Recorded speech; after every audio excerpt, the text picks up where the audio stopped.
retirada compulsória de bebês de mães usuárias de drogas ou em alguma situação de vulnerabilidade social foi assunto de uma audiência pública na Câmara.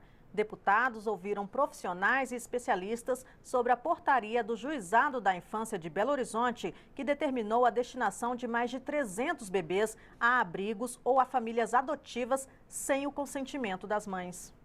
O vídeo apresentado pela médica da Rede Municipal de Belo Horizonte, Sônia Lansky, mostrou o desabafo de mães que perderam os filhos por decisão judicial.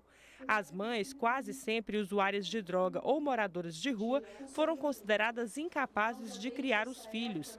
As decisões do Juizado da Vara da Infância de Belo Horizonte foram criticadas pela advogada da Defensoria Pública Mineira. Segundo a Defensoria, houve cerca de 300 casos de retirada de bebês das maternidades a partir de 2014, sem dar condições para a defesa das mães. A Defensoria Pública da Infância, no caso, muitas vezes só ia entrar no processo 3 meses depois, quando essa criança já estava num lar substituto. Essa mãe saía do hospital sem o seu filho nos braços, sem saber que tinha direito de defesa, sem qualquer encaminhamento para a defesa, perdida tentando descobrir para qual abrigo o seu filho foi encaminhado, em lugar do Estado propiciar segurança para essa mãe, tirar essa mãe da situação de rua, abrigar essa família, não, fazia mais uma violência com quem já não tem nada, que era retirar o bebê. É uma dor, uma história que determina o futuro, inclusive, de mais exclusão dessa mulher.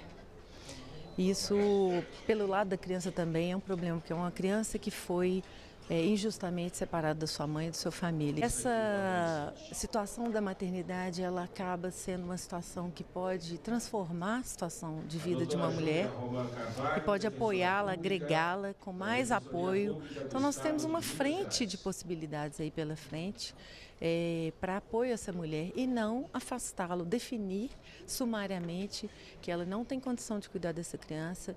O presidente do Conselho Municipal de Saúde de Belo Horizonte e a conselheira do CONANDA, o Conselho Nacional dos Direitos da Criança e do Adolescente, também criticaram a decisão judicial. Juízes do Conselho Nacional de Justiça, que suspendeu a portaria do Juizado Mineiro, e alguns deputados alertaram que o problema não acontece somente em Minas Gerais. Nós vimos aqui que existem situações extremas, mas as situações extremas constituem exceção, em que a mãe não teria, mesmo com todo o cuidado, nenhuma condição de, por si mesma, cuidar da criança. Mas nesta condição, mais ainda, o Estado brasileiro tem que cuidar da criança e cuidar da mãe, e não apartar. Quando essas famílias não querem essas crianças, elas podem entregar para adoção. Isso é legal e isso é direito. O que eu não posso é tirar delas esse direito de exercer a maternidade e a paternidade, porque eu acho que é melhor. Então, é preciso que se tenha acesso à justiça, é preciso que tenha o direito ao contraditório. A ação de destituição do poder familiar, ela envolve um procedimento judiciário, uma análise psicossocial, uma garantia para que não haja direitos violados.